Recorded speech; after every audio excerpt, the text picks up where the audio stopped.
Добрый день, уважаемые коллеги. Рада вас приветствовать в новом году.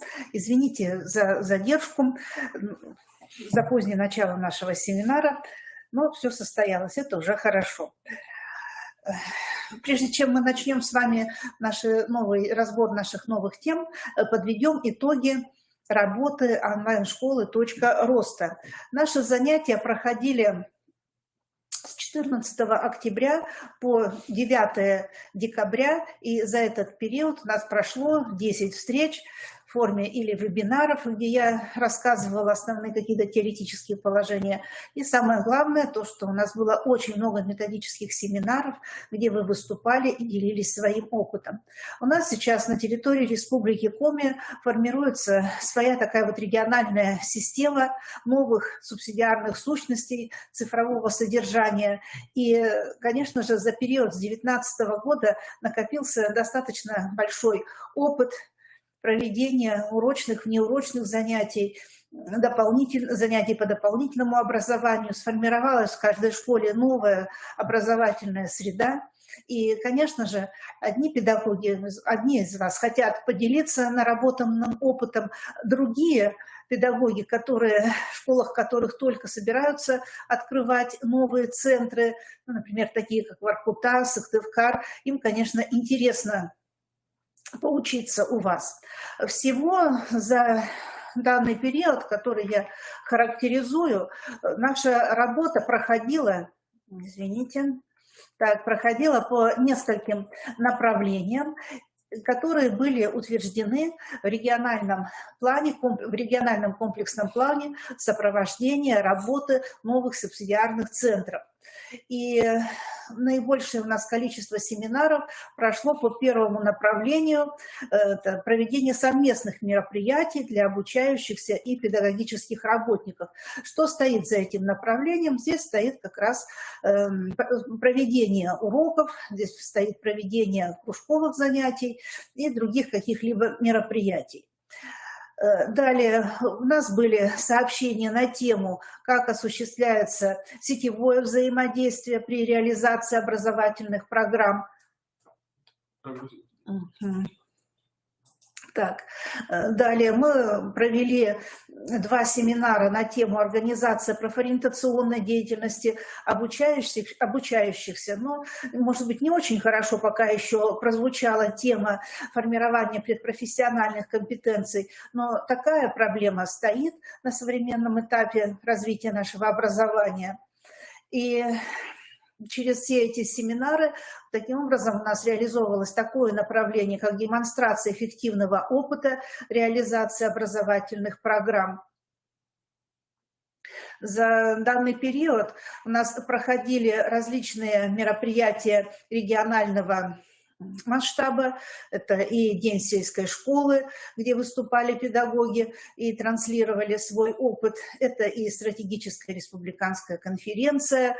Так. И, конечно же, знаковым событием могло бы состояться очное проведение форума по западному нашему региону, где собирались педагоги Северо-Западного федерального округа, но, к сожалению, он очно не состоялся и был перенесен в заочный формат.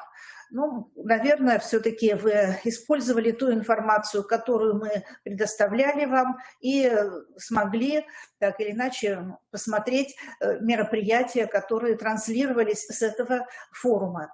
И у нас постоянно на нашем сайте, официальном сайте института, так, в новостной ленте, в анонсной ленте всегда проводилась информация о тех мероприятиях, которые мы проводим и которые проводит Министерство просвещения Российской Федерации. И федеральным координатором этих мероприятий является Академия Минпросвещения России. Все мероприятия, которые проводятся нами, мы, говоря канцелярским языком, точкуем и отчитывались по проведенным мероприятиям перед Министерством образования, науки и молодежной политики Республики Коми, а наше министерство, соответственно, подает информацию нашему федеральному координатору. И здесь вы видите участие педагогов из различных муниципалитетов в наших занятиях.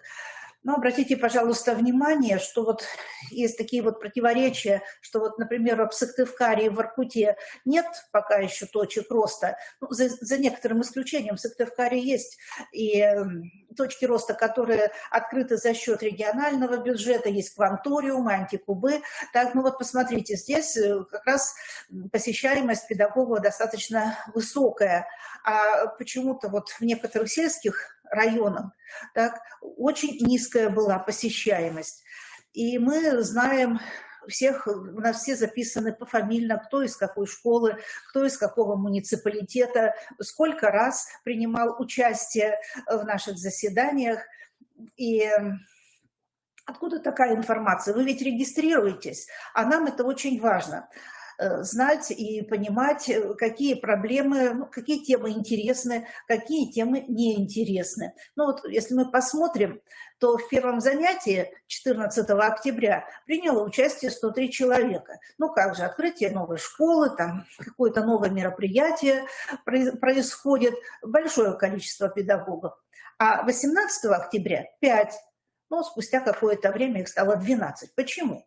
А здесь, оказывается, многим показалось, что тема неинтересная. Здесь мы рассматривали рекомендации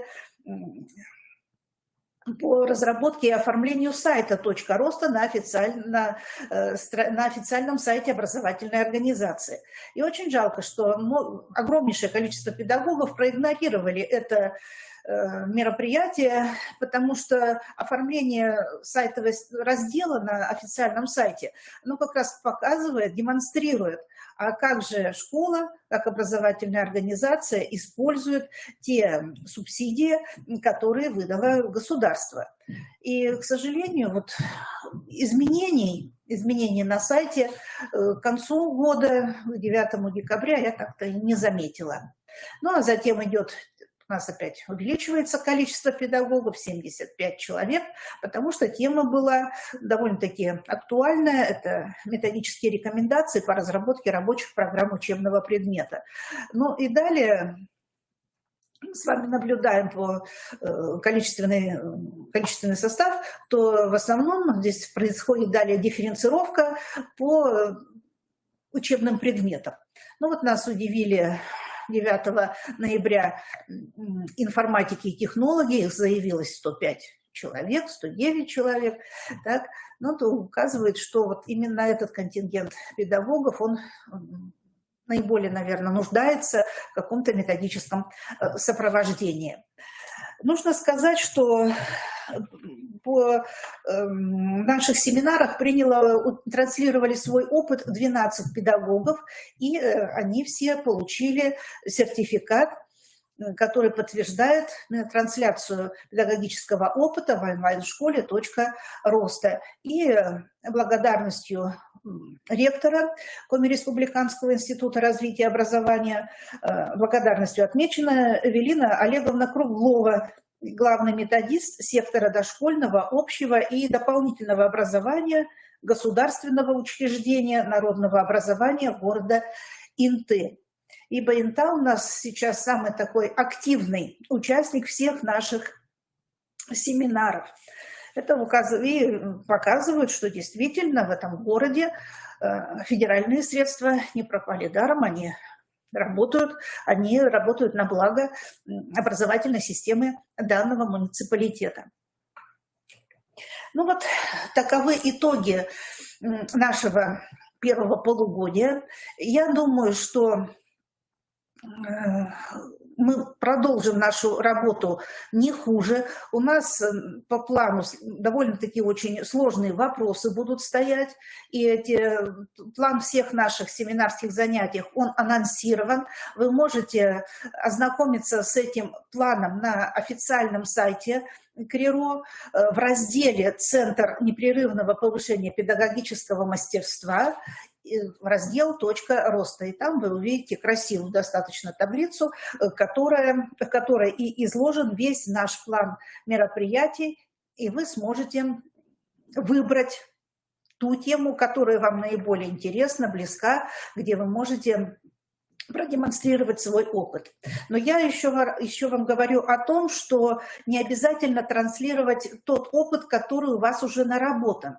Приветствуется представление и педагогических проектов, потому что я думаю, что уже все муниципалитеты, все управления образованием, они ознакомлены с планом открытия новых субсидиарных центров в нашей республике и уже готовитесь к тому, чтобы их открывать и, соответственно, готовите материальную базу, педагоги готовятся, и поэтому вы можете в рамках вот тех вопросов, которые у нас заявлены в нашем анонсе, вы можете подготовить свои педагогические проекты и продемонстрировать их, представить эти проекты. Такая практика тоже есть, приветствуется, и я, по-моему, уже тоже о ней говорила неоднократно.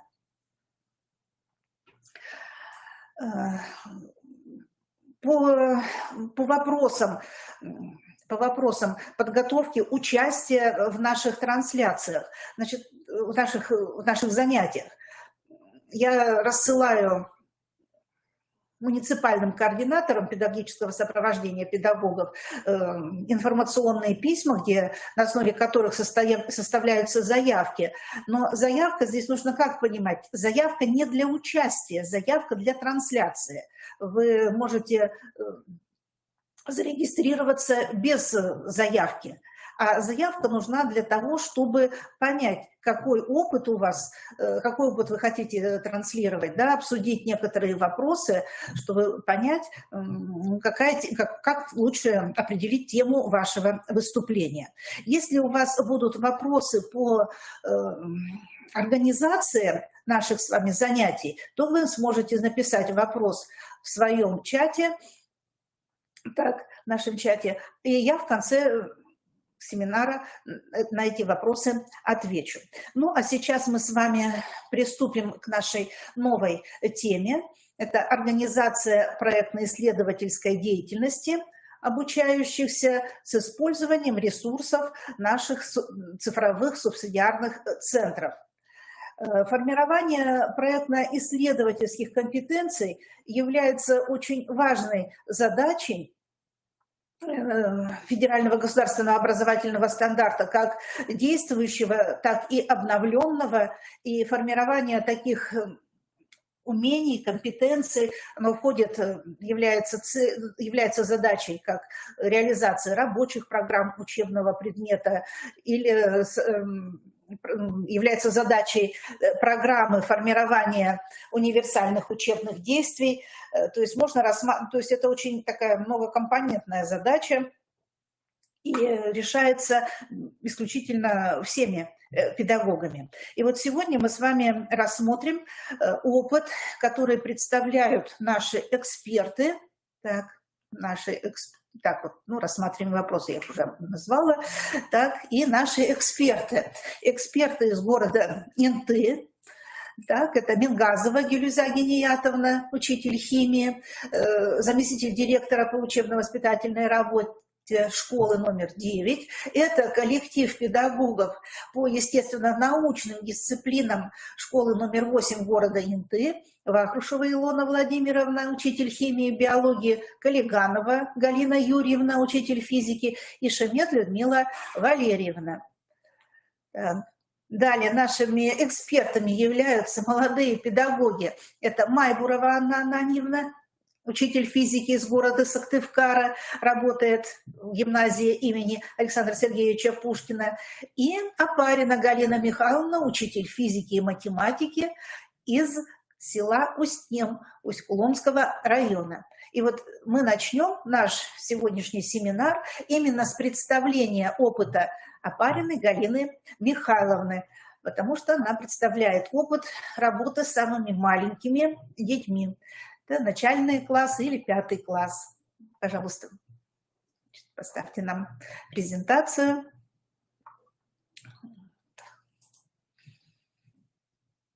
Так, пожалуйста. Так, Галина Михайловна находится сейчас в своем селе Устнем и должна подключиться для того, чтобы комментировать свою презентацию. Так, можно нам как-то узнать про Галину Михайловну что-нибудь? Она с нами на связи?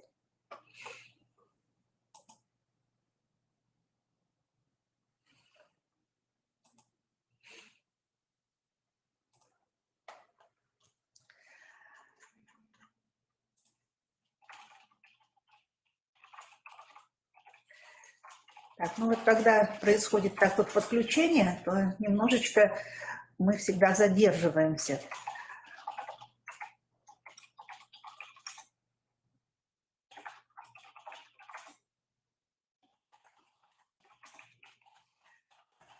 Ну, пока суть до дела, что можно сказать о понятиях исследовательская деятельность и проектная деятельность? К сожалению, пока еще однозначного подхода к этим понятиям нет, однозначный подход-то есть в среде педагогов, которые занимаются теоретическим и методическим сопровождением.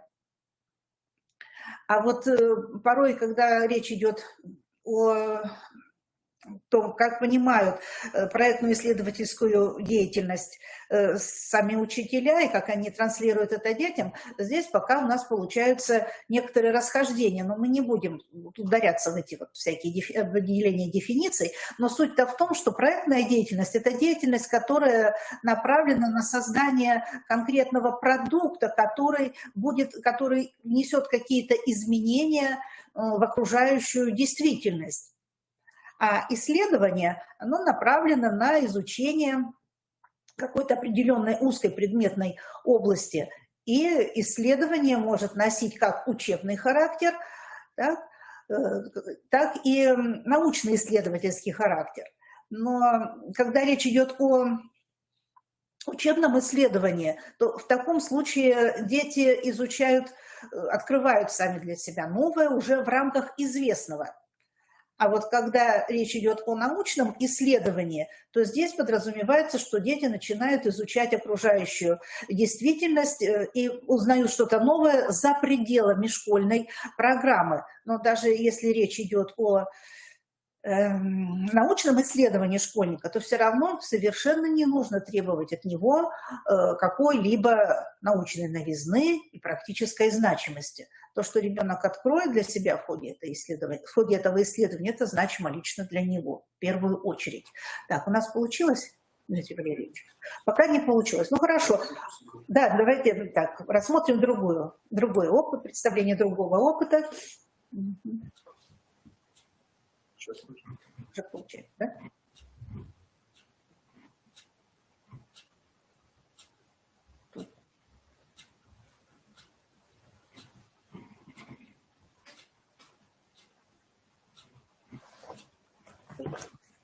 Что-то тяжело. Ну, вот когда у нас была конференция, получается, да? Мы слышим. Обратитесь. Мы слышим. Слышу. Здравствуйте. Вот, хорошо. Так, Галина Михайловна, слушаем вас. Просто я себя не вижу, и может, это какие-то недостатки. Меня видно, слышно, да? Хорошо? Так, да, презентацию видно, титульный лист, и вас слышно. Коллеги, пожалуйста, отзовитесь. Все слышат Галину Михайловну? Так, плюсики ставят, значит, слышно. Пожалуйста, Галина Михайловна. Можно еще вопрос? Презентация запускается или просто листаем? Так, листаем вправо. Так, листайте, как вам удобно будет. Хорошо. Так, титульный лист стоит, все видно. Ладно. Я хочу поделиться с вами опытом по теме проектная деятельность в среде Scratch. Я работаю с детьми начальной школы, в основном провожу кружки. Так, ну давайте начнем. На протяжении работы в школе меня всегда интересовали вопросы, как сделать урок интересным, как развивать творческий потенциал учащихся не только на уроках, но и во внеклассной работе.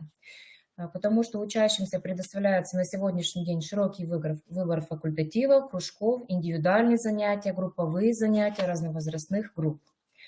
Считаю, что учиться детям в школе интересно, необходимо развивать познавательные навыки, умения самостоятельно конструировать свои знания. И помочь во всем этом может метод проектов. Проект – это специально организованный учителем и самостоятельно выполняемый детьми комплекс действий по решению субъективно значимой проблемы ученика, завершающийся созданием продукта и его представлением в рамках устной или письменной презентации. Для меня эта тема актуальна, потому что метод проектов, как никакая другая методика, повышает качество обучения информатике, формирует межпредметные связи и повышает эффективность изучения той же дисциплины, проект для которой реализовывался. Участие в проектах позволяет школьникам приобрести уникальный опыт, невозможный при других формах обучения. Метод проектов всегда предполагает решение какой-то проблемы, предусматривающей, с одной стороны, использование разнообразных методов, с другой – интегрирование знаний, умений из различных областей науки, техники, технологии, творческих областей. Для чего нужен метод проектов? Чтобы научить учащихся самостоятельному критическому мышлению, размышлять, опираясь на знание фактов, закономерностей, науки, делать обоснованные выводы, принимать самостоятельные аргументированные решения, научить работать в команде, выполняя разные социальные роли. Считаю, что среда программирования Scratch как нельзя лучше подходит для проектной деятельности. Ведь даже небольшой детский проект, выполненный в этой среде, будет иметь свою цель. Ребенок выполнит определенные шаги по ее достижению и в итоге представит результат. То есть продукт, выполненный в группе. Следует иметь в виду, что организация работы в Scratch возможна онлайн прямо в самом браузере, без скачивания и установки среды на компьютер. Более того, работа на сайте возможна и без регистрации. Для этого необходимо всего лишь нажать на слово «Создать» на главной странице. Однако без регистрации невозможно сохранить проект на сайте. Кроме того, имея нестабильное или слабое интернет-подключение для работы в Scratch с группой учащихся, лучше установить локальную версию программы на имеющиеся компьютеры. Программа скачивается с официального сайта. На презентации у меня есть данный сайт. Здесь можно выбрать версию программы для вашей операционной системы. Итак, вы запустили Scratch. Рассмотрите разноцветные ящики и кирпичики команд, которые лежат в них. Можно поэкспериментировать с героями проекта, то есть можно менять героев, а также можно менять фон или сцена, как называется в данной программе. А также можно попробовать собрать скрипт из блоков, которые находятся здесь. Также есть дополнительные возможности для данной программы. Например, перо или видеораспознавание. Также можно использовать среду программирования в робототехнике. Это Lego Mindstorms или Lego Vidu. 2 года назад наши ученики познакомились с языком программирования Scratch. На базе школы организован кружок под названием «Игры в Scratch» для учащихся 4-5 классов на платформе «Точка роста». Не скрою, первое время возникали вопросы, но мы старались их решать. В настоящее время учащиеся изучают основы языка программирования Scratch на занятиях с 4 класса. Безусловно, все Scratch-проекты творческие, зачастую содержат игровые элементы или полностью являются игровыми. Дети могут сочинять истории, рисовать и оживлять на экране придуманных ими персонажей, учиться работать с графикой и работать со звуком. Важно и то, что можно поделиться результатами своего творчества в сети интернет с друзьями, познакомиться с произведениями других пользователей, найти новые идеи для своих работ. По словам создателя Scratch Митчелла Резника, это один из самых верных способов заставить детей полюбить математические показатели без их ведома. Уже первые занятия в среде Scratch позволяют создавать простые проекты. Я предлагаю детям небольшой проект. Далее каждый ребенок развивает его, реализуя свои творческие фантазии. Часто в своей работе я использую материалы Дениса Голикова. Книги также есть и в электронном варианте. Также использую идеи из интернета, которого на сегодняшний день предостаточно. Большую часть времени на занятии ученик работает самостоятельно. Он может работать индивидуально, в паре или же в небольшой группе. Для работы над проектом ребенку выдается маршрутный лист, где он видит все задания, которые нужно выполнить. Если он выполнит проект, то работы поощряются. Учащиеся создают анимированные открытки, мини-проекты, игры. Полученные знания позволили ребятам поучаствовать в конкурсах в среде Scratch, проводимой в нашем районе. Многие участники заняли призовые места. Например, в декабре проводился районный конкурс под названием «Электронная снежинка». На слайде представлены некоторые работы учащихся, то есть их проекты. 27 декабря состоялась товарищеская встреча команд цифровых центров IT-Куб Усть-Кулом и «Точка роста» села Усть-Нем.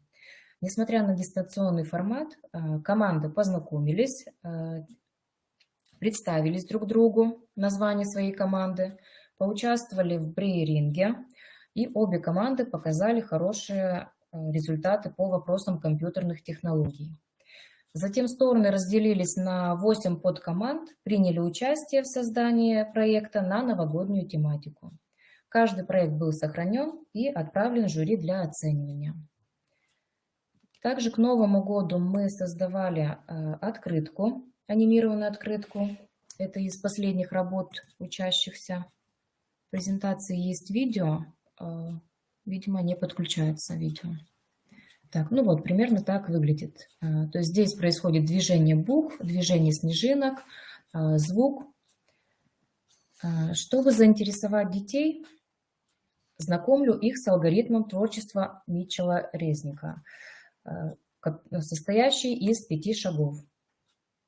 Первый шаг – вообрази будущую программу и что каждый будет делать в проекте. Второе – сделай проект. Третье – испытай. Четвертое – поделись с другими и оцени. Пятое – обдумай, можно ли что-то изменить, улучшить, упростить. Считаю, если ученик постоянно будет заниматься проектной деятельностью в школьные годы, то во взрослой жизни он окажется более приспособленный. Сумеет планировать собственную деятельность, ориентироваться в разнообразных ситуациях, а также быть коммуникабельным. В результате выполнения проектов у учащихся расширяется сфера интересов. Темы изучаются углубленно, развиваются целеустремленность и работоспособность.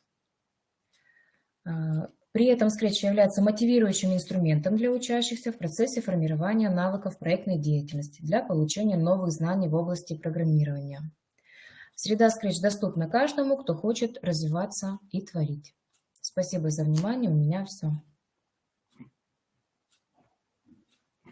Важно, что вот такие вот уже с такого младшего возраста дети уже приобщаются к серьезному такому виду учебной деятельности, как проектирование. И вот те проекты, которые вы нам предложили, они носят, конечно, очень важный социальный характер, и очень интересный у вас опыт представлен такого вот дистанционного содружества, что поможет в дальнейшем детям, когда встретятся, они тоже общаться так вот очно, а не онлайн.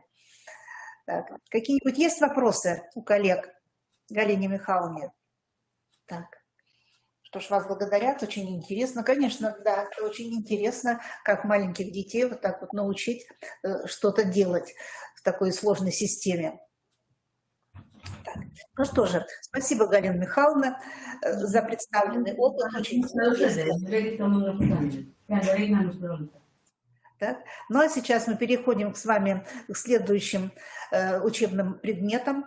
Это учебный предмет физика. И предоставим слово Майбуровой Анне Ананьевне, учителю физики города Сыктывкара, гимназии имени Пушкина. Здравствуйте, уважаемые коллеги! Мы рады приветствовать вас в кабинете школьного кванториума по физике. Хочется представить выступление на тему «Организация проектной и исследовательской работы в школьном кванториуме» из опыта работы учителя физики Майбуровой Анны Ананьевны, гимназии имени Александра Сергеевича Пушкина. План его выступления. Сегодня я немножко расскажу вам о примерах школьных проектных и исследовательских работ, выполненных в нашем кванториуме. Примеры проектов, которые связаны с ОГЭ по физике. Мероприятия, которые мы здесь в кванториуме проводим для привлечения учащихся к выполнению проектных работ в нашем кванториуме. И немножко о проблемах, которые возникают при выполнении проектных работ. Первые проектные работы возникли, когда на уроках физики мы демонстрировали оборудование фирмы «Научное развлечение». Оборудование представлено для демонстрации, но демонстрация настолько эффектная, что учащиеся решили выполнить проектные работы, связанные с этим оборудованием. В чем заключались эти проектные работы? К примеру, набор демонстрационный, который связан с механическими колебаниями. Он показывает разные виды колебаний нитяного маятника, пружинного маятника. Ребята сделали несколько заданий и придумали сами лабораторную работу, название «Изучение явления резонанса пружинного и нитяного маятника», которое я продемонстрирую вам сейчас. Или демонстрационный набор, связанный с электричеством, полупроводниковые приборы. Он служит для того, чтобы показать, как работают эти приборы. Ребята, которые выполняют проект с помощью этого оборудования, они придумали лабораторные практические задания. К примеру, одна из лабораторных работ – действие термореле, изучение, это вторая работа, изучение фоторезистора и изучение работы транзисторов. В этих работах они не только смотрят демонстрацию, но еще и выполняют разные задания. Давайте посмотрим, как выглядит это оборудование.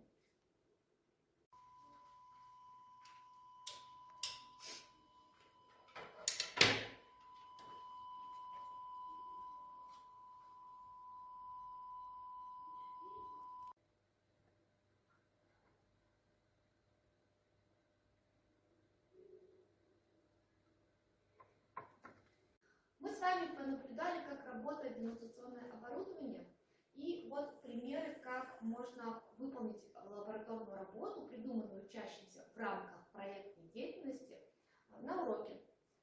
Вот это одна из учениц, которая выполняла эту проектную работу и создавала разные практические задания. Следующие виды проектов, которые можно выполнить в кванториуме, это проекты физика в робототехнике. Наш кванториум имеет большое количество различных видов робототехнического оборудования, связанных с физикой.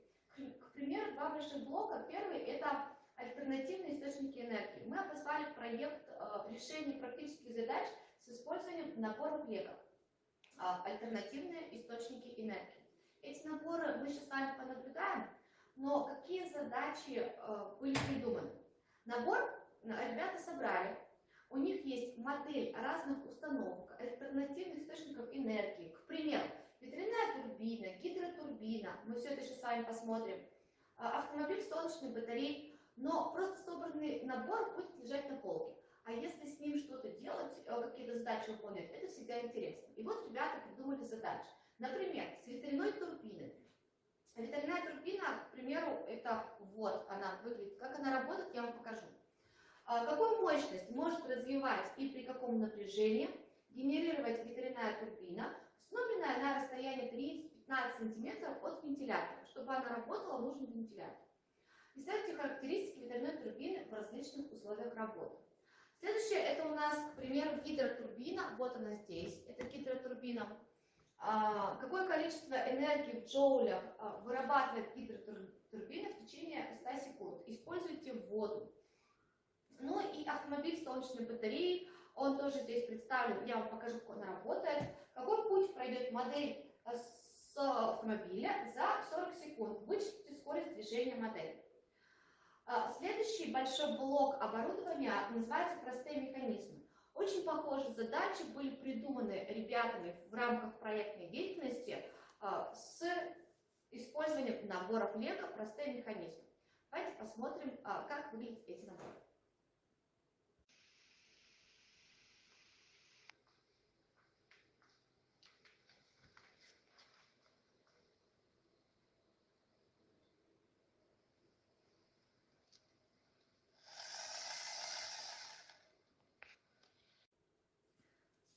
Вот примеры моделей, которые вы сейчас наблюдали на видео. С помощью этих моделей ребята пытаются сделать разные практические задачи и использовать их на уроках физики вместе со мной.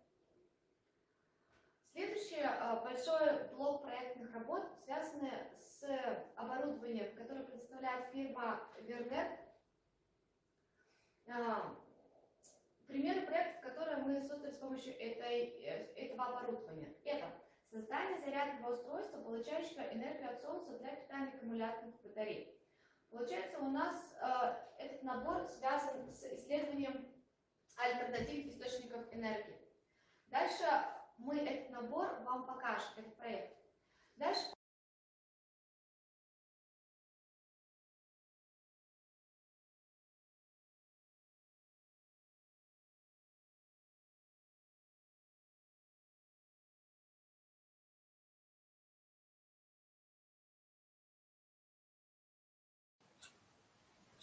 Здравствуйте, уважаемые коллеги!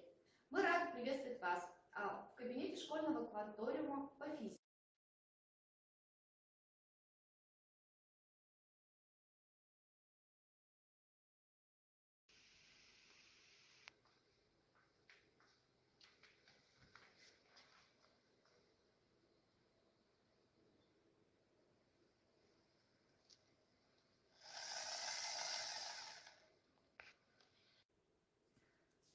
Вот примеры моделей, которые вы сейчас наблюдали на видео. С помощью этих моделей ребята пытаются сделать разные практические задачи и использовать их на уроках физики вместе со мной.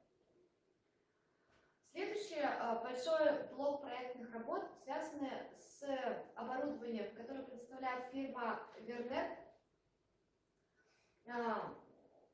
Примеры проектов, которые мы создали с помощью этого оборудования. Это создание зарядного устройства, получающего энергию от солнца для питания аккумуляторных батарей. Получается, у нас этот набор связан с исследованием альтернативных источников энергии. Дальше мы этот набор вам покажем, этот проект. Дальше проект «Большие мощности». Проект, целью которого называется конструирование и оптимизация лопасти ветрогенераторов. Этот проект включает из себя, он создается с помощью оборудования этой же фирмы и исследует ветровую энергию. Ребята делают лопасти ветрогенератора такими, чтобы мощность была максимальной. Создают. Следующий проект с помощью этих двух работ – это создание солнечного коллектора, анализ данных. Давайте понаблюдаем эти проектные работы, которые у нас есть.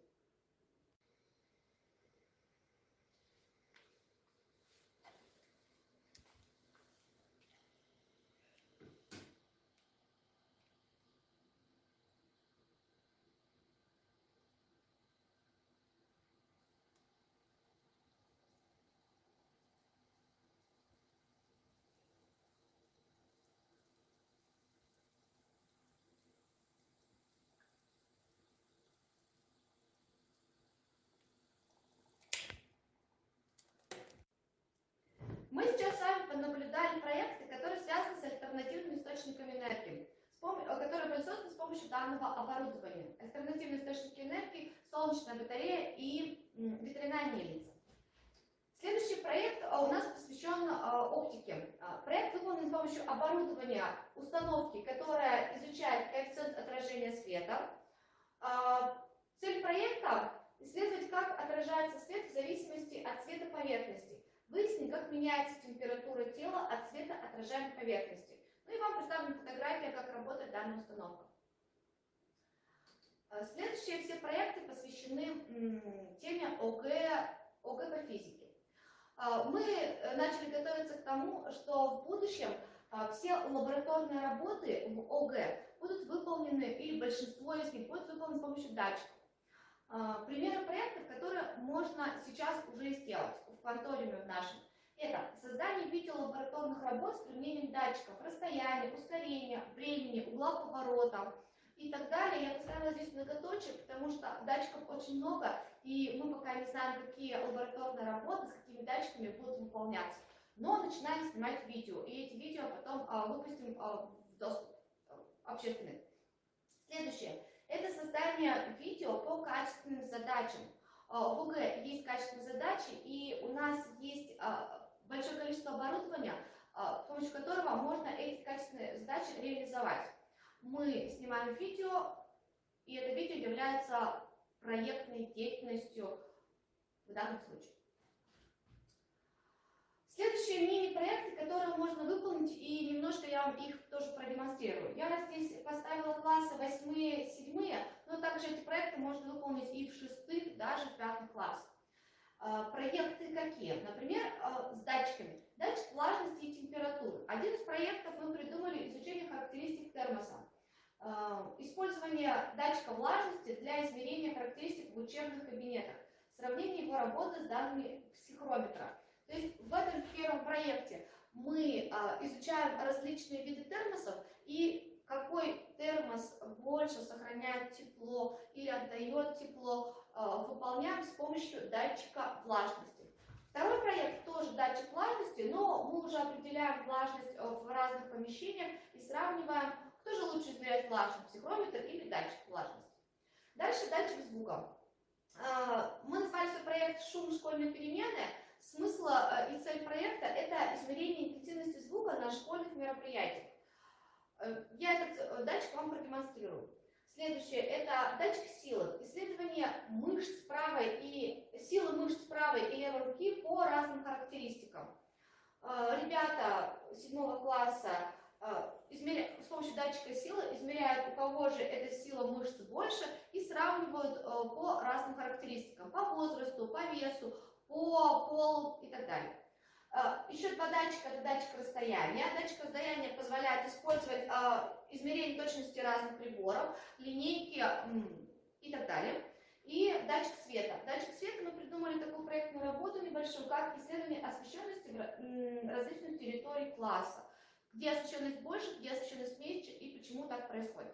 Давайте посмотрим, как эти датчики выглядят в работе. Мы показываем вам датчики освещенности, влажности, к примеру, и датчик силы. К примеру, датчик силы, и вот интерфейс программы, который используется с помощью этого датчика. Вот так работает датчик в выключенном виде. Как только вы начинаете исследовать какие-то силу, мышц, у меня правой руки, датчик начинает работать. Так, это пример работы первого датчика. Так. Включаем этот датчик и посмотрим, как работает датчик освещенности.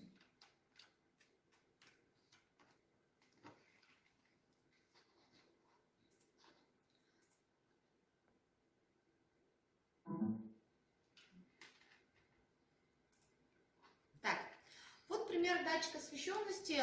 Видно, что программа несложная.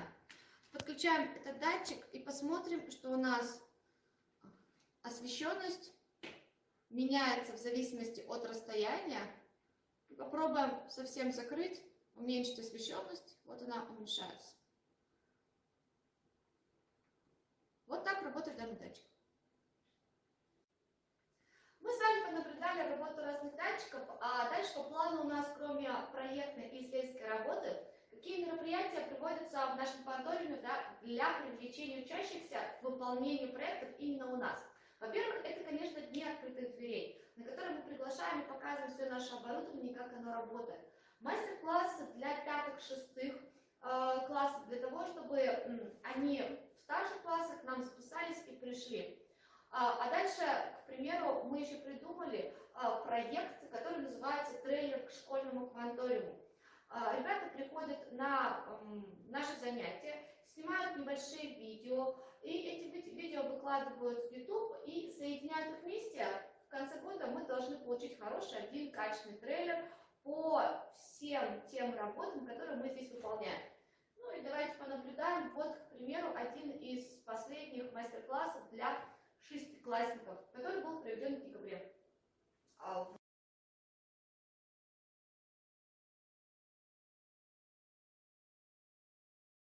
Для того, чтобы они в старших классах к нам записались и пришли. А дальше, к примеру, мы еще придумали проект, который называется «Трейлер к школьному кванториуму». Ребята приходят на наши занятия, снимают небольшие видео, и эти видео выкладывают в YouTube и соединяют их вместе. В конце года мы должны получить хороший, один качественный трейлер по всем тем работам, которые мы здесь выполняем. Ну и давайте понаблюдаем. Вот, к примеру, один из последних мастер-классов для шестиклассников, который был проведен в декабре в нашем кванториуме по физике.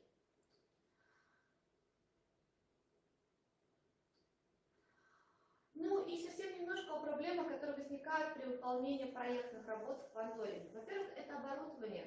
Оборудование необходимо не всегда работать так, как написано в книжке, в методической рекомендации. Поэтому надо быть готовым к тому, что придется разбираться методом. Следующее – это методические рекомендации.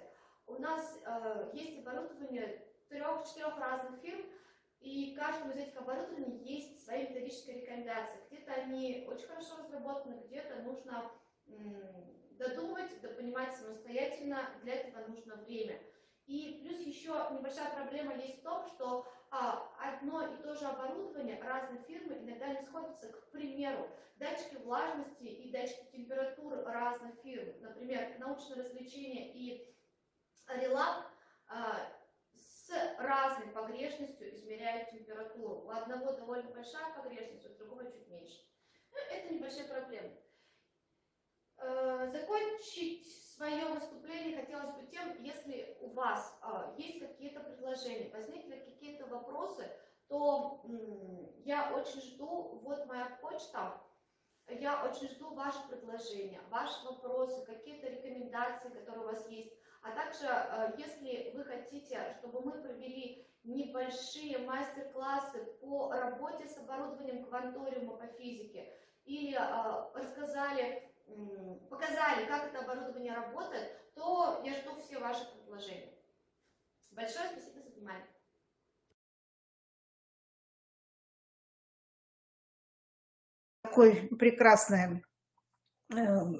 За такую прекрасную трансляцию методики работы с различным оборудованием по физике. И вот здесь кто-то указывал на то, что нам бы такое оборудование. Такое оборудование, оно будет поступать в наши школы, будет развиваться сеть школьных кванториумов. И еще раз повторяю, что будет развиваться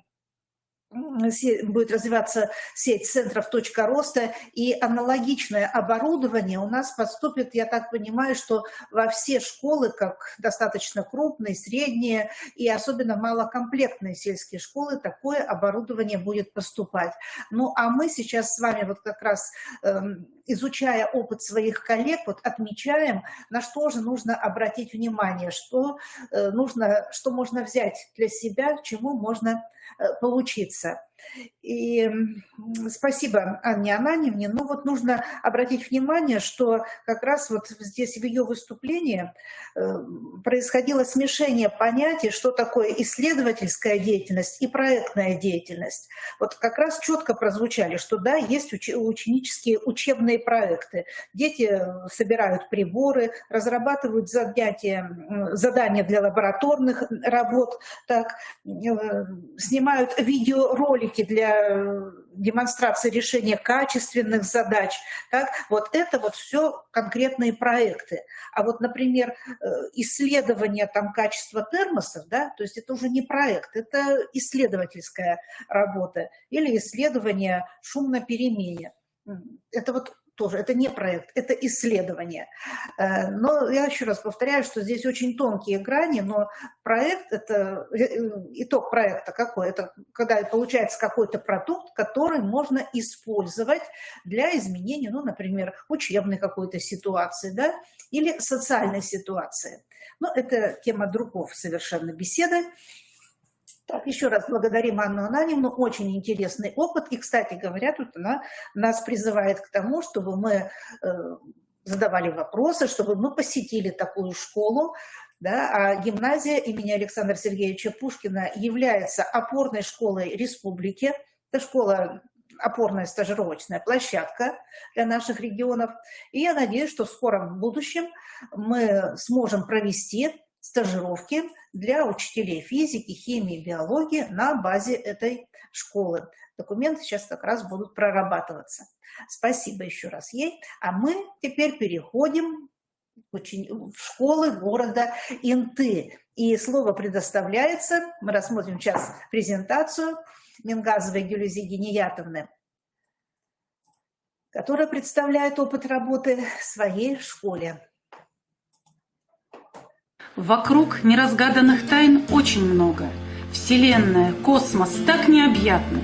Нам с веком стремительным по дороге идти в расчудесное, доброе завтра. Пора бы решиться, пора удивить весь мир своей яркой идеей. Пора отыскать эту самую нить, что видеть другие не смели. Дерзайте, идите вперед и вперед, развитие путь очень важен. Не остановить этот яркий полет стремлений и поисков ваших.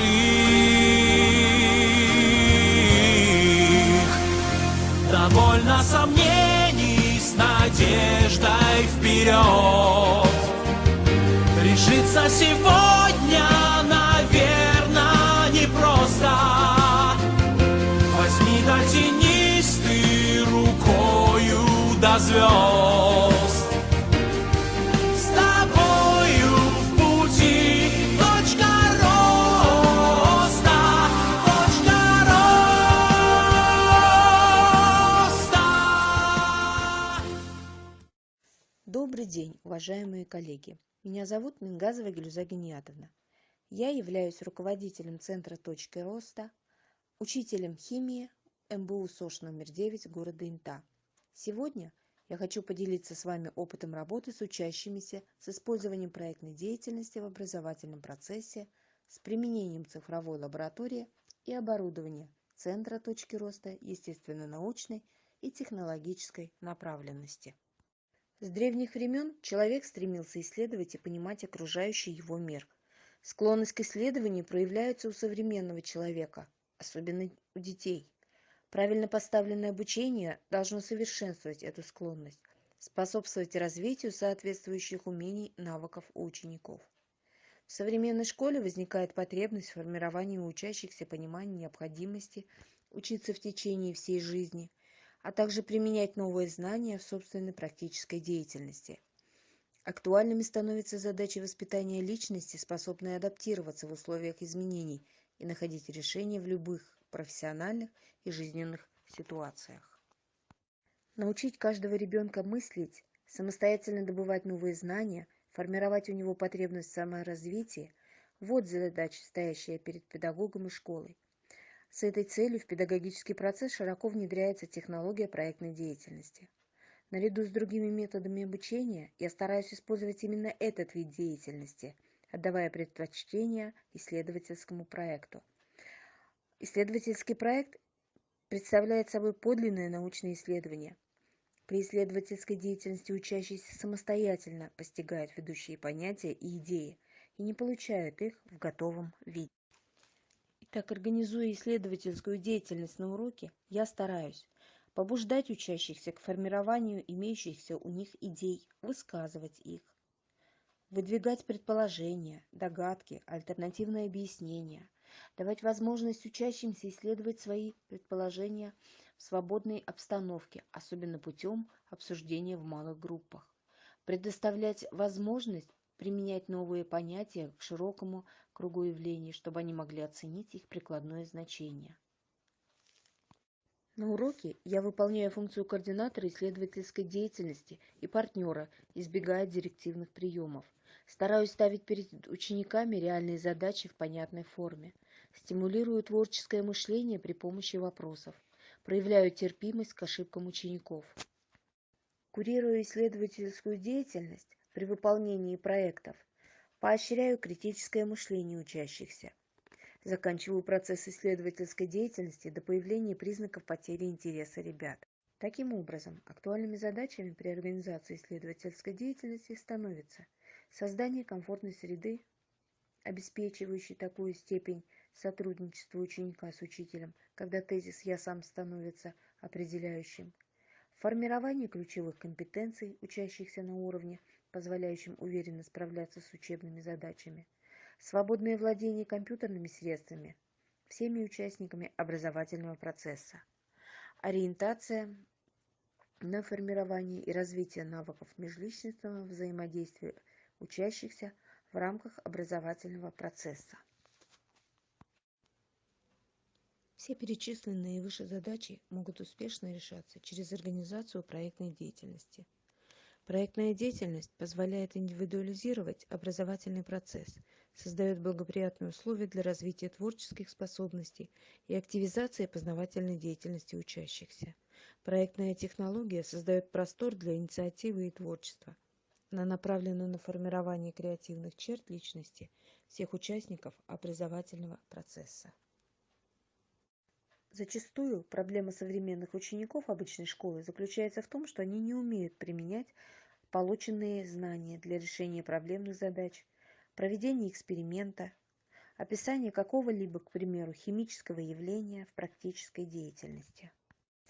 Открывшийся в сентябре 2021 года в нашей школе Центр «Точка роста» позволяет реализовывать данное направление и еще больше заинтересовывать, мотивировать детей к изучению предмета.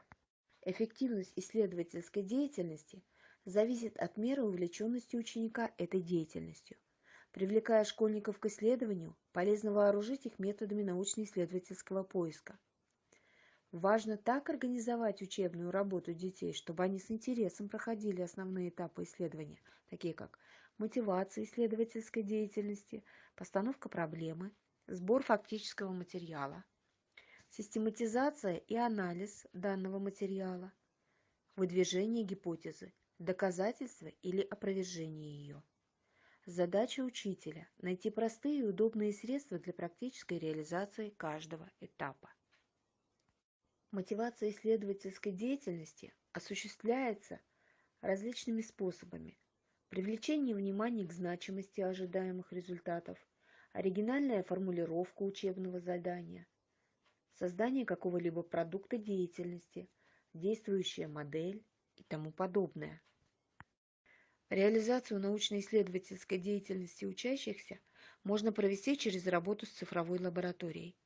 Данная лаборатория позволяет создавать эксперименты, изображая графики и таблицы на экране.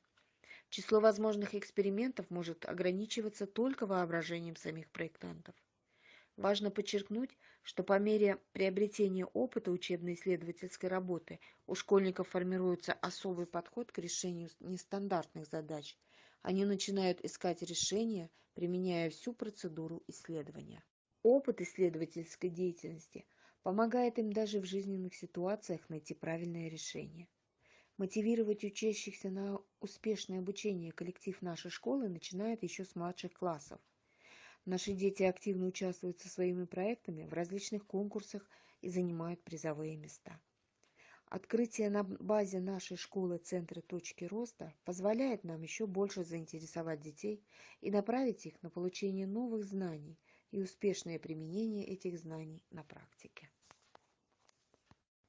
Спасибо за внимание.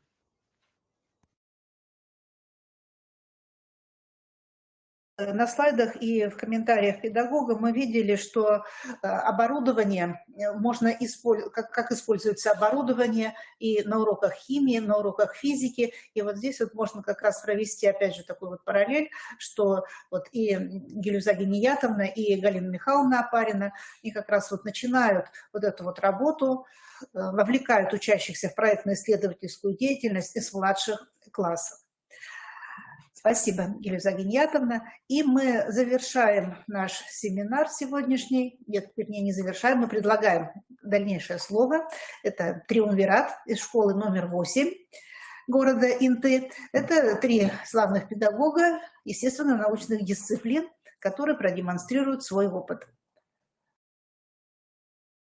Добрый день, уважаемые коллеги!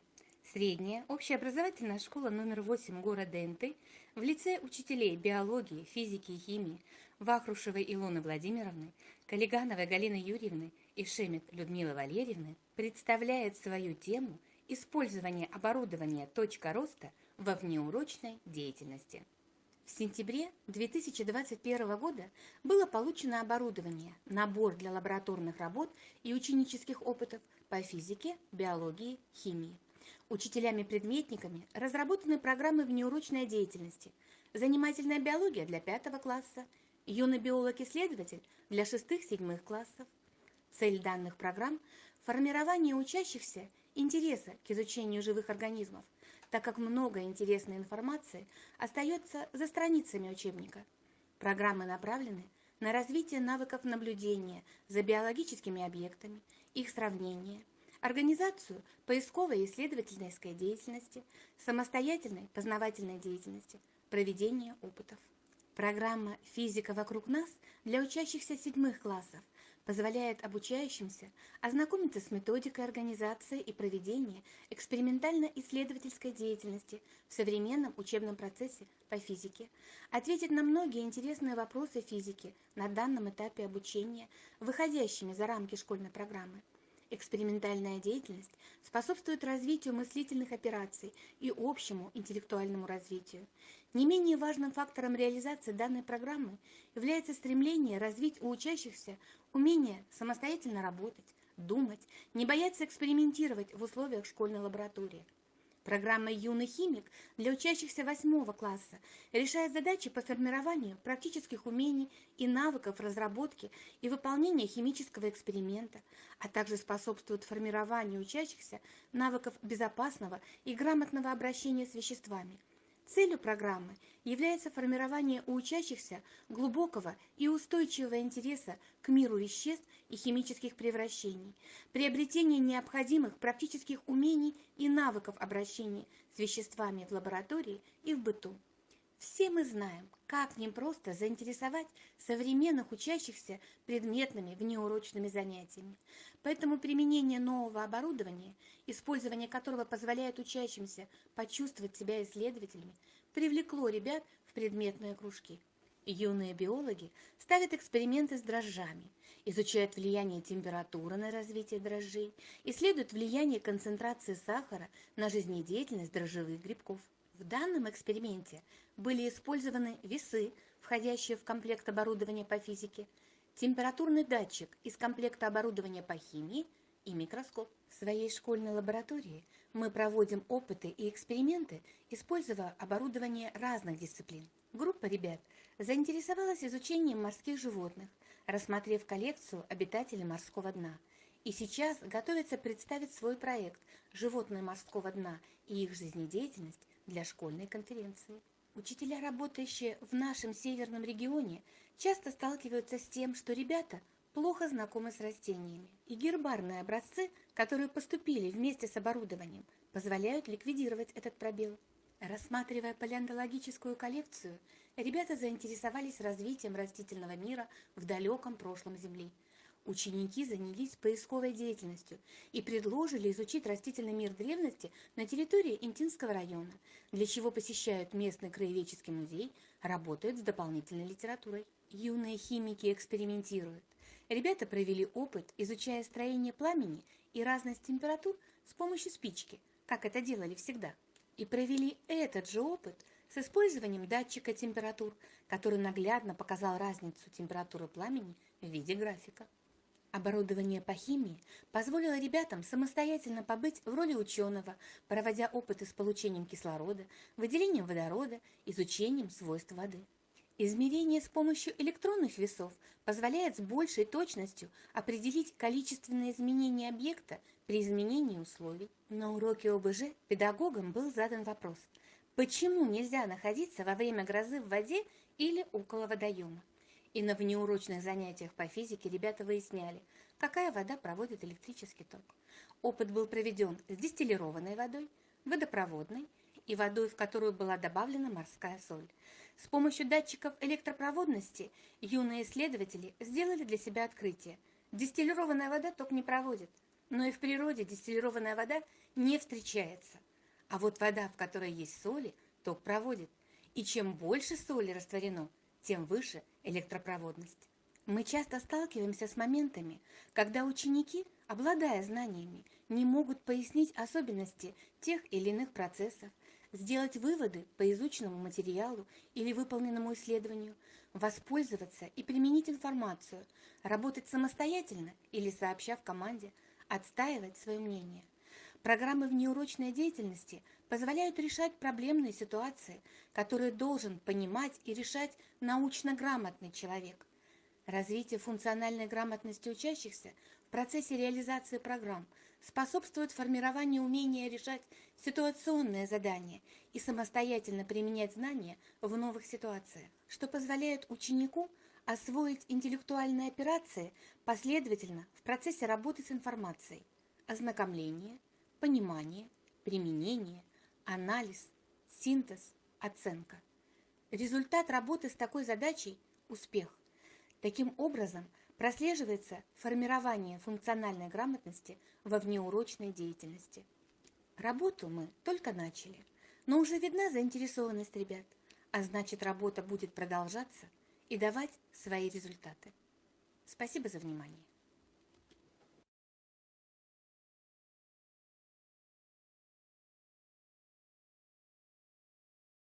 Из 8-й школы, которые очень хорошо нам продемонстрировали, как можно сотрудничать, как можно организовывать межпредметное такое вот использование оборудования. Вот они нам сказали, что какое-то оборудование берут из комплекта по химии, какое-то оборудование из комплекта по физике, и использование оборудования по биологии позволяет сформировать у учащихся именно те необходимые предметные умения, исследовательские компетенции, которые позволяют сформировать правильное представление вообще о картине мира, о природе. И вот когда я смотрела первый раз их презентацию, то у меня возникла такая вот мысль, а ведь можно использовать различные датчики электронные, например, электронный динамометр, есть приборы для измерения частоты сердечных сокращений, для измерения пульса, частоты дыхания. Так? И вот почему бы это оборудование не предложить использовать и учителю физической культуры, для того, чтобы учащиеся на такой вот современной какой-то основе проводили свои исследования, изучали влияние физических нагрузок на развитие организма. Спасибо большое, коллеги из 8-й школы. Очень интересное направление вы нам показали. Да, и нужно закончить тем, что вот они как раз сделали акцент еще на том, что через формирование исследовательских и проектных компетенций идет и формирование функциональной грамотности, что для нас сейчас становится актуальным. Но, значит, сейчас в основном вы говорили о тех исследованиях, которые можно проводить на уроке. Но вот в такой вот программе по предметам, по биологии, по химии, так, по физике, так представлен примерный перечень исследовательских работ, которые учащиеся могут проводить уже во внеурочное время. А может быть, как вы захотите, так оно и будет, а может быть и в урочное время какие-то исследования вы будете проводить. Но вот обращаю ваше внимание на то, что в этих вот методических пособиях, в этих программах все вот эти вот темы, они обозначены как проектные. Но это не проекты, это все учебные исследования. Хотя, может быть, где-то среди этого перечня и найдется какая-то проектная тема, но это, еще раз повторяю, это учебные исследования или научные исследования. Ну вот, например, парусники, история, принцип движения. Ну какой тут тебе проект? Так. Предмет основы безопасности жизнедеятельности. Так. Как раз тоже вот дается очень большой перечень различных исследовательских работ, которые очень обширны по своему содержанию. Ну, вот, например, даже если возьмем такую тему, как экологическая безопасность человека, так, очень огромнейшая тема, неподъемная. Так, как же ее реализовывать? То есть это очень большая тема, она нуждается в каком-то подразделении на подтемы. Так, или, например, какая здесь вот тема тоже такая очень крупная, Так, защита Отечества, долг каждого гражданина, исследование влияния звука на живые организмы. Вот это вот очень интересное такое вот исследование, так, как раз нам демонстрировала подобного рода исследования Майбурова Анна Ананьевна из Сыктывкара.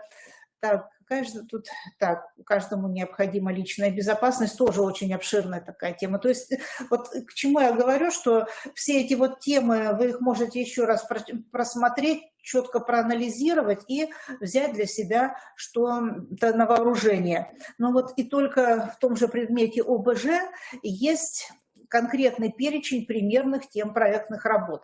Вот это вот как раз уже... Это будут типичные проекты. Здесь вот мы видим создание каких-либо детских вот уголков, мини-панорам. Очень много разрабатывается сейчас видеороликов на тему общей безопасности. Так, посмотрите, вот далее, это разработка туристического маршрута, очень интересная, такой психологический какой-то проект, разработка маршрута памяти. Вот здесь я так и не поняла, что тут имели в виду, или это действительно какая-то система мероприятий по развитию и укреплению своей собственной памяти, или это историческая память, тоже нуждается в конкретизации. Так, вот интересное создание виртуальной музейной экспозиции, разработка индивидуальной программы закаливания. То есть вот проект, еще раз повторяю, результатом проекта является какой-то продукт, имеющий конкретное практическое значение. Так, ну и сейчас у нас развивается в соответствии с госстандартами и обновленным в том числе, у нас идет... Учащиеся выполняют различные проекты и исследования, и вот некоторые педагоги иногда спрашивают, ну вот а как сделать так, чтобы учащиеся не бросали проект, доводили его до конца, так? И вообще, какая здесь должна быть, ну, что ли, нормативно-правовая документация. Но я здесь обращу внимание только на то, что вот, чтобы повысить личную ответственность за проводимое исследование или выполняемый проект, можно продумать такого вот рода документацию, что каждая же школа разрабатывает самостоятельно, есть чем поделиться, я думаю, у вас. Ну вот, например, можно написать заявление на имя директора школы, чтобы за учеником была утверждена какая-то тема проекта, и здесь он описывает ее актуальность, так, и различные виды деятельности, кто будет руководителем, кто будет консультантом научным, если в этом есть необходимость. Можно представить вот такую вот, вторая картинка здесь на слайде, структуру проекта или исследовательской работы. Так.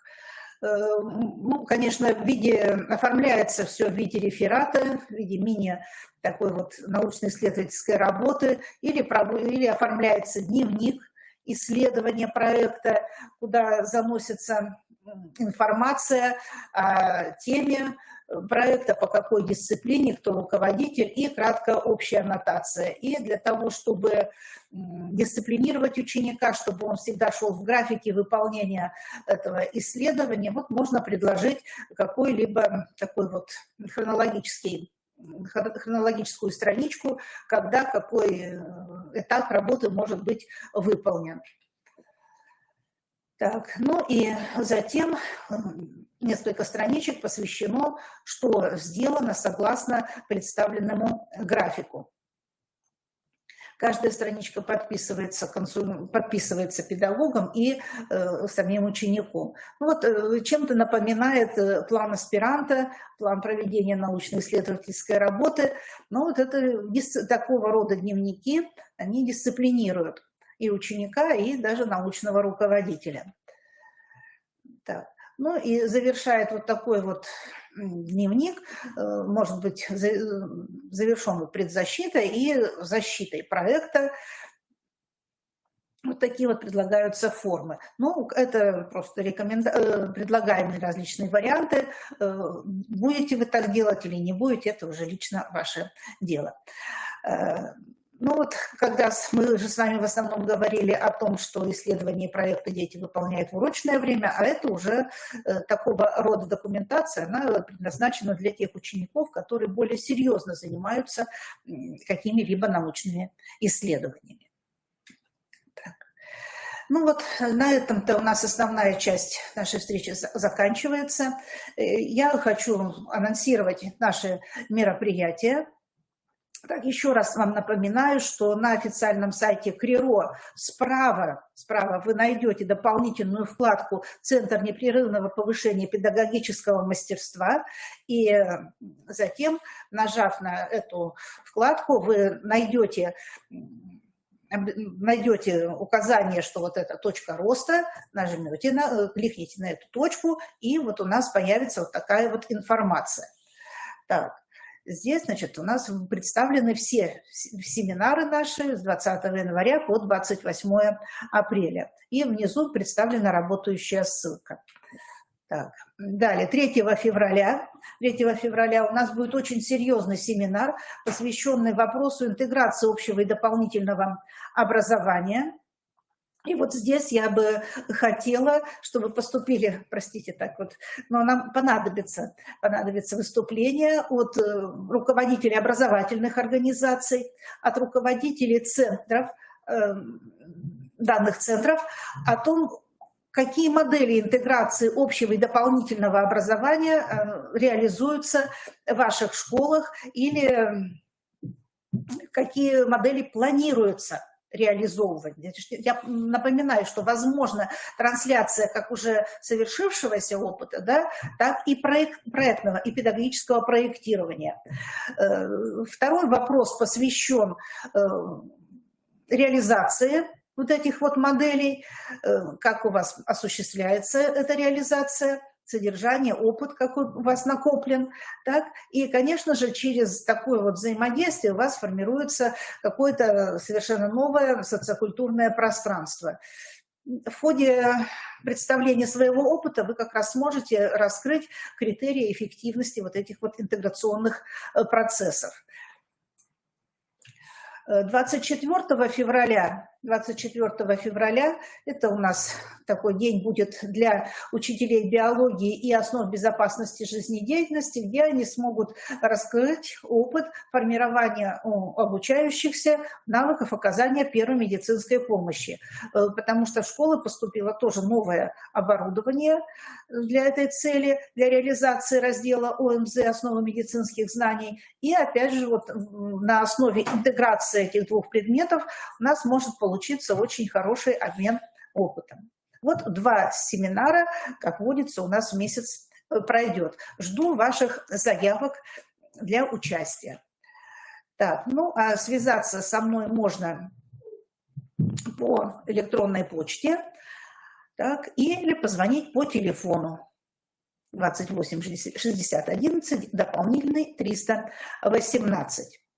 Так. Вот это наша основная информация.